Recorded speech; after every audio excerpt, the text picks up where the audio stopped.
दोस्तों, आज फिर हाजिर आपका दोस्त सोनू राज सुने और सीखे मैं एक और प्रेरणादायक कहानी लेकर। तो चलिए दोस्तों, कहानी को सुने और कहानी से कुछ सीखें। अम्रपाली को इतिहास की सबसे खूबसूरत महिला कहा जाता है। अम्रपाली की खूबसूरती की तुलना किसी भी चीज से नहीं की जा सकती, लेकिन अम्रपाली की खूबसूरती ही उसके दुर्भाग्य की सबसे बड़ी वजह बनी। अम्रपाली को मात्र 16 वर्ष की उम्र में राज्य के आदेश से वैश्या बनना पड़ा। वह शायद इतिहास की इकलौती ऐसी महिला थी जिसे ऐसी बदनसीबी झेलनी पड़ी। अम्रपाली का एक खूबसूरत लड़की से नगर वधु बनने और उसके बाद बौद्ध भिक्षुणी बन जाने की यात्रा में उसके नाम के साथ उस समय के कई प्रसिद्ध और महान लोगों के नाम भी जुड़े हैं। तो आइए जानते हैं अम्रपाली की ट्रेजिक और दुख भरी यह कहानी। प्राचीन भारत में आज से लगभग 2500 वर्ष पूर्व लिच्छवी गणराज्य की राजधानी वैशाली में एक गरीब दंपति को एक आम के पेड़ के नीचे एक छोटी सी लड़की पड़ी मिली। उसके माता पिता का नाम ज्ञात नहीं है। वह आम के नीचे पड़ी मिली थी, इसलिए उसका नाम अम्रपाली रख दिया गया। अम्रपाली अपने समय की सबसे खूबसूरत महिला थी। पाली ग्रंथों में उसकी अद्भुत सुंदरता का विवरण मिलता है। अम्रपाली इतनी खूबसूरत थी कि नगर का हर पुरुष उससे विवाह करने के लिए लालायित था। पाली ग्रंथों के अनुसार राजा से लेकर व्यापारी हर कोई अम्रपाली को पाना चाहता था। अम्रपाली के लिए शादी के प्रस्तावों के ढेर लग गए। इतने सारे विवाह प्रस्तावों की वजह से अम्रपाली के माता पिता दुविधा में पड़ गए। अगर अम्रपाली के लिए एक पुरुष को उनके माता पिता चुनते तो नगर के बाकी लोग उस पुरुष पर क्रोधित होकर हमला कर देते। इसी वजह से 16 वर्षीय अम्रपाली की शादी किसी से नहीं हो पा रही थी। अगर कोई बड़ा व्यापारी या राजकुमार ताकत और दौलत के दम पे अम्रपाली से शादी करता तो नगर में अशांति फैलती व हंगामा भी हो सकता था। इसलिए अमीर और ताकतवर लोग भी ऐसा नहीं कर पा रहे थे।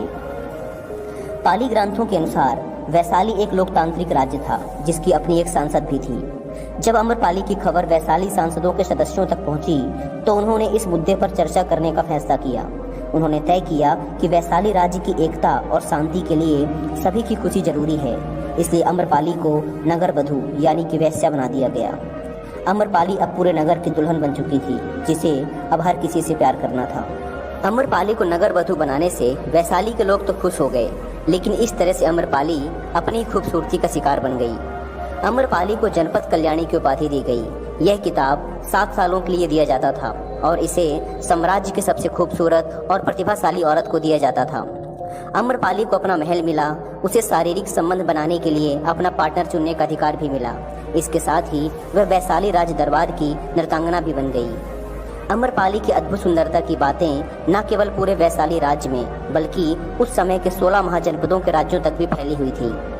जब अम्रपाली की इस सुंदरता की खबर वैशाली राज्य के पड़ोसी और उस समय के 16 महाजनपदों में सबसे समृद्ध और शक्तिशाली महाजनपद मगध राज्य के राजा बिंबिसार को पता चली तो वो खुद को अम्रपाली से मिलने से रोक नहीं पाए।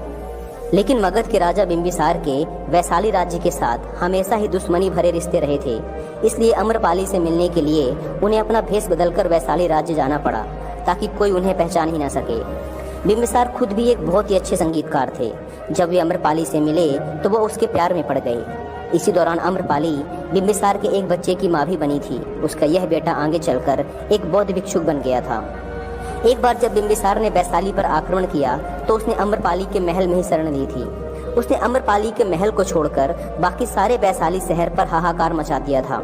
उस दिन अम्रपाली को बिंबिसार की असलियत का पता चला।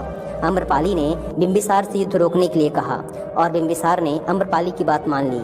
बिंबिसार ने अम्रपाली को मगध की महारानी बनने का भी प्रस्ताव दिया, लेकिन अम्रपाली ने इस प्रस्ताव को ठुकरा दिया क्योंकि वैशाली और मगध शत्रु थे। अगर अम्रपाली बिंबिसार के प्रस्ताव को स्वीकार कर लेती तो शायद भयंकर युद्ध छिड़ जाता और हजारों लोग मारे जाते। आचार्य चतुर्सेन शास्त्री के उपन्यास वैशाली के नगर वधु में इस बात का विवरण मिलता है कि एक बार बिंबिसार का बड़ा पुत्र अजातशत्रु, जो कि बिंबिसार के बाद मगध का एक बहुत ही महान राजा बना, अपना भेष बदलकर वैशाली नगर घूमने गया, जहां उसकी नजर अति सुंदर वैश्या अम्रपाली पर पड़ी और अजातशत्रु भी अम्रपाली पर मोहित हो गया। साथ ही अम्रपाली भी अजातशत्रु की मोहक छवि और उसके मजबूत शरीर को देखकर उस पर मोहित हो गई। लेकिन जब वैशाली के लोगों को पता चला कि अम्रपाली दुश्मन देश के राजकुमार से प्रेम करती है तो उसे जेल में डाल दिया गया। अजातशत्रु इस बात से इतना क्रोधित हो गया कि उसने वैशाली पर आक्रमण कर उस पर कहर बरसा दिया। सैकड़ों लोगों की जान चली गई। इस नरसंहार से अम्रपाली दुखी हो गई। वह अपने राज्य वैशाली से बहुत प्यार करती थी। वह अपने राज्य वैशाली की कीमत पर अपने प्रेम को नहीं पाना चाहती थी। इसलिए उसने अजातशत्रु को समझाया और अपने प्रेम संबंध उससे तोड़ लिए। एक बार महात्मा बुद्ध अपने शिष्यों के साथ घूमते हुए वैशाली नगरी में पहुंच गए।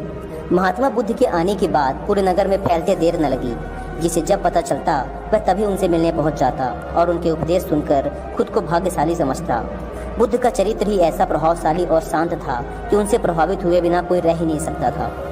जब महात्मा बुद्ध के आने की खबर अम्रपाली को पता चली तो वो 16 श्रृंगार करके अपनी 500 दासियों के साथ महात्मा बुद्ध के दर्शन के लिए पहुंची।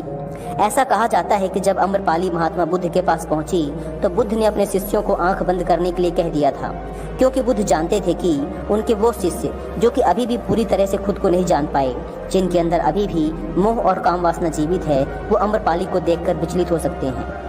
अम्रपाली ने दर्शन के पश्चात बुद्ध को अपने घर पर भोजन के लिए आमंत्रित किया। उसने इतनी मधुरता और प्रेम भाव से बुद्ध से विनती की थी कि बुद्ध मना ही न कर सके। जब यह बात उनके शिष्यों को पता चली कि महात्मा बुद्ध ने एक वैश्या का आमंत्रण स्वीकार कर लिया है तो सबने इसका विरोध किया।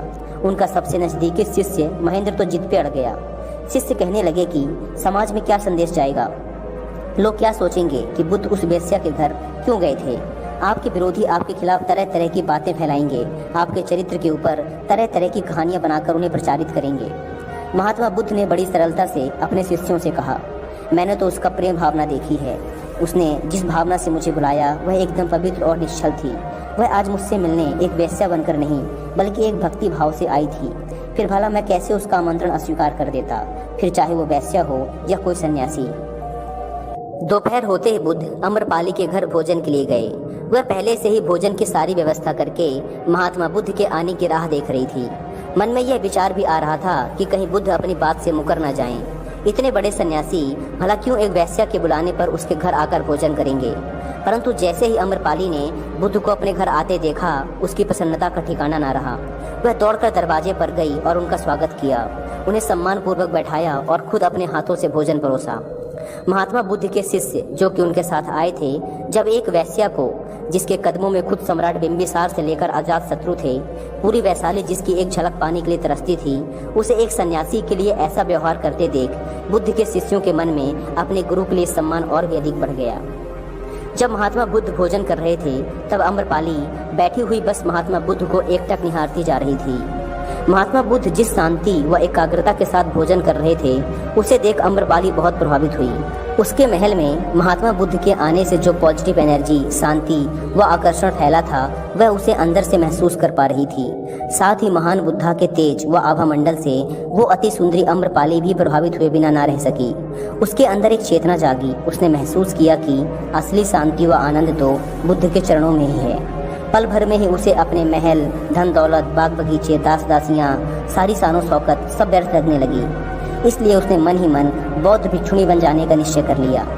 जब महात्मा बुद्ध भोजन करके उठे तो उसने बुद्ध से विनती की, मैं अपने महल, बाग बगीचे और सारी धन दौलत भोजन की दक्षिणा स्वरूप बौद्ध मठों को दान में देना चाहती हूँ। साथ ही उसने बुद्ध से विनती की कि वो उसे अपनी शिष्या समझकर बौद्ध भिक्षुणी बनाने की कृपा करें। बुद्ध ने अम्रपाली की आंखों में ध्यान से देखा और उसकी विनती स्वीकार कर ली। इस घटना के बाद ही बुद्ध ने स्त्रियों को बौद्ध संघ में प्रवेश की अनुमति दी थी।